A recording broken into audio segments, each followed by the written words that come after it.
ভারতের মধ্যপ্রদেশের অশোকনগর জেলা হাসপাতালকে ঘিরে সামাজিক যোগাযোগ মাধ্যমে শুরু হয়েছে ব্যাপক আলোচনা। ভাইরাল হওয়া কয়েকটি ভিডিওতে দেখা গেছে মন্ত্রীর সফরের আগে হাসপাতালের ওয়ার্ড জুড়ে রুম ফ্রেশনার স্প্রে করছেন কর্মীরা।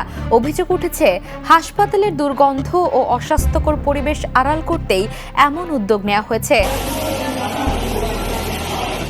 ভিডিওতে দেখা যায় হাসপাতালের বিভিন্ন রোগী ওয়ার্ডে পরিচ্ছন্নতা কর্মীরা স্প্রে মেশিন হাতে ঘুরে ঘুরে সুগন্ধি ছিটাচ্ছেন।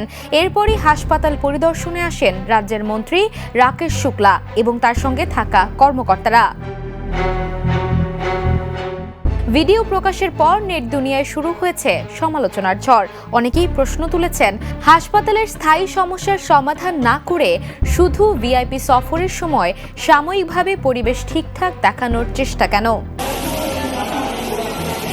সামাজিক যোগাযোগ মাধ্যমে অনেকে দাবি করেছেন, সরকারি হাসপাতালগুলোতে নিয়মিত পরিচ্ছন্নতা ও রোগীবান্ধব পরিবেশ নিশ্চিত করার বদলে উচ্চ পদস্থদের সফরকে কেন্দ্র করে চকচকে পরিবেশ তৈরি করা নতুন কিছু নয়। কেউ কেউ এটিকে আইওয়াশ বা লোক দেখানোর প্রস্তুতি বলেও মন্তব্য করেছেন।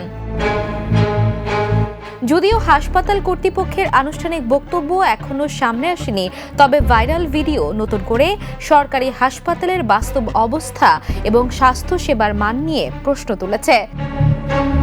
Desk report, the news.